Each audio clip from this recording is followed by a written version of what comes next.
Hello students, today we will study about chapter 5, that is coal and petroleum.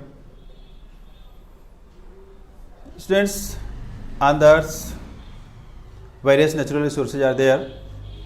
Natural resources are the sources from which we get something of our use, like forests. From forest we get various things, water, soil, they are the various natural resources. So all the natural resources can be categorized in two categories. Some of the natural resources are inexhaustible and some of them are exhaustible. Inexhaustible means the resources which are in huge amount on the earth, and means they are not likely to be finished by the human activities in future, like sunlight, air, water. So these are the natural resources which are renewable, means they can be available again and they will not be exhaust, they will not be finished. So they are called inexhaustible natural resources, and the resources which are limited in quantity on the earth and they can be finished in future by the human activities, they are exhaustible natural resources, such as coal, petroleum, natural gas. So these can be finished because they are limited in quantity on the earth. So today we will study about coal. About petroleum we will study in the next video. Coal is a fossil fuel because it has been formed. It is believed that it has been formed from the forests, whatever were there in ancient time on the earth. So coal is formed by vegetation, whatever was there on the earth in ancient time. Due to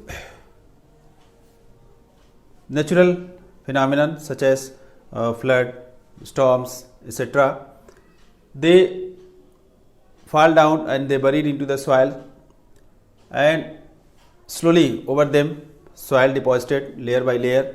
With deposition of soil over that, they buried deeper and deeper, and with increasing depth the pressure over them increases, and with increasing pressure the temperature also increases, and due to high pressure and temperature they slowly convert into coal.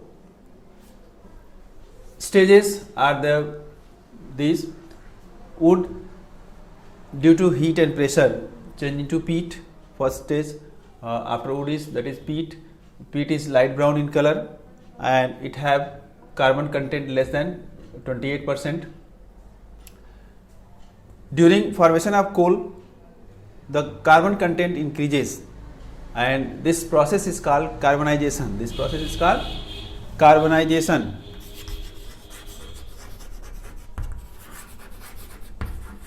So in this process carbon content increases at every stage.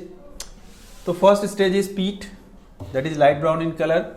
In this carbon content is less, and next stage again heat and pressure. Because of heat and pressure it changes into lignite. In lignite, that is brown in color and in carbon content is approximately 28% in it. Further, with high heat and pressure they change into bituminous coal. Bituminous coal is black in color, that is domestic coal also it is said, and in carbon content in it is 65%. Further, due to heat and pressure it change into anthracite. This is anthracite. So anthracite is the bright black in color. It is bright black in color and carbon content is highest in it, that is 96%. So it is with increasing carbon content in the coal, the calorific value means efficiency of the coal also increases. The calorie means after burning 1 kilogram of fuel, whatever energy is produced, that is its calorific value, and whatever fuel have high calorific value, it means its efficiency is more. So anthracite is having high calorific value, it gives maximum energy than these other type of coals. So anthracite is the best quality of coal. This coal do not have only one component, it is not only one substance, it have various components in it, and all that components are, some of them are separated by some process, and they are used for various purposes because they are also useful. So the method by which the components of coal is separated, that method is called destructive distillation of coal. That method is called destructive distillation of coal.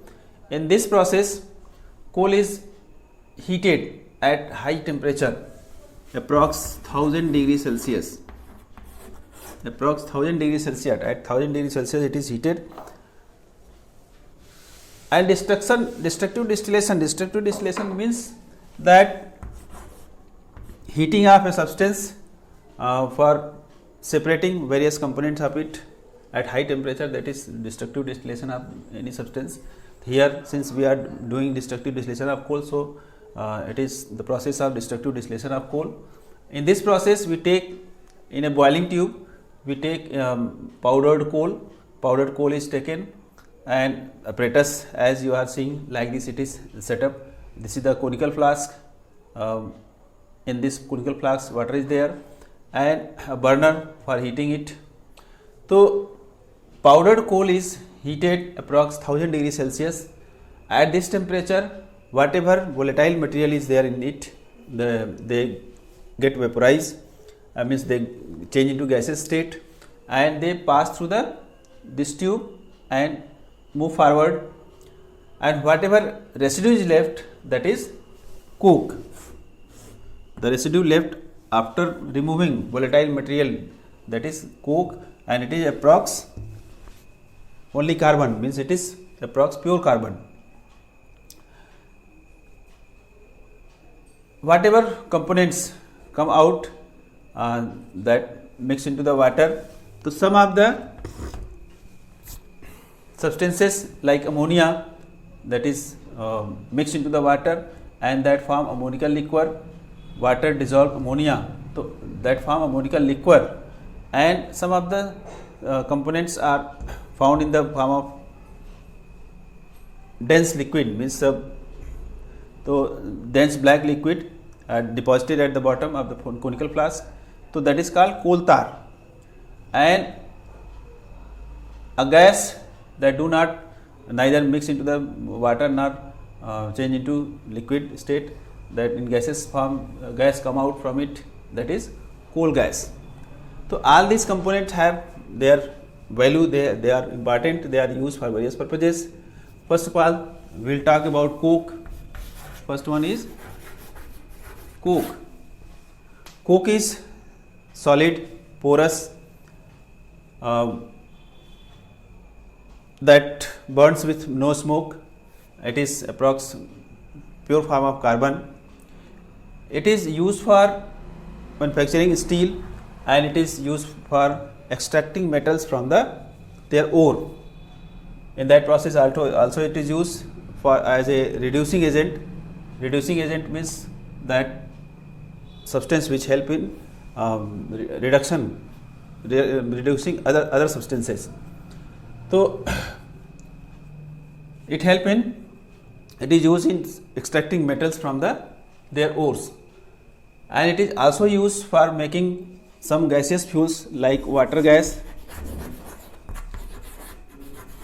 and producer gas. Water gas formula is H2 plus CO, and producer gas formula is N2 plus CO. Carbon monoxide, nitrogen plus carbon monoxide, and hydrogen plus carbon monoxide. When coke is treated with steam, then water gas is formed, and when coke is treated with air, since air have oxygen and nitrogen also, so that forms producer gas, and the formula is N2 plus carbon monoxide CO. So these are the various uses of coke. Now we will talk about coal tar. The other component is coal tar.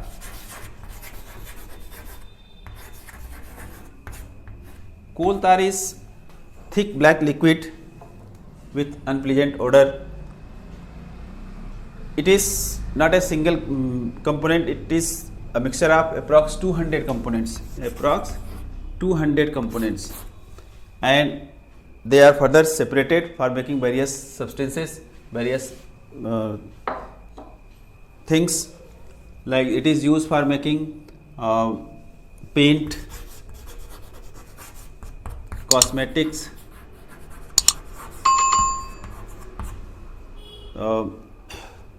dyes,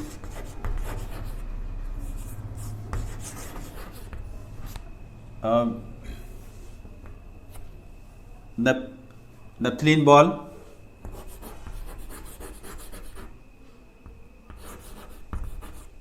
naphthalene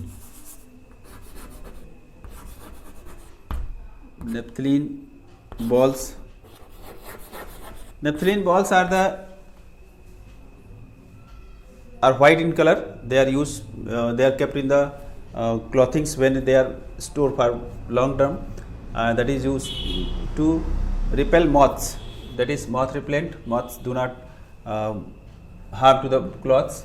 That's why naphthalene ball is there. That have a special odor. Because of that, moth do not come in contact of the clothings. So many more things are prepared by the coal tar, because it is approx 200. It have approx 200 components, and they are separated for making different things, different substances. So these are the uses of coal tar. Next one is ammonical liquor. That is, third one is ammonical liquor. When ammonia dissolved in water, that form ammonical liquor. It having nitrogen, so it is used for making nitrogenous fertilizers.